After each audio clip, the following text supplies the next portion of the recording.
Friends, good morning. এখন সকাল 7টা বাজে। দেখো, সবাই এসির ছাদের মধ্যে খেলা করছে।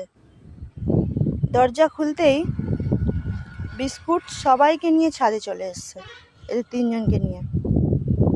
যে কালো ওখানে খেলছে, মিল্কি বসে আছে, পোলো আমার পায়ের কাছে ঘুরঘুর করছে, বিস্কুট বসে আছে।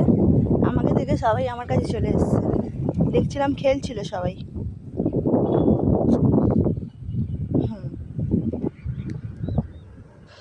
সকালের মর্নিং ভিউ দেখো।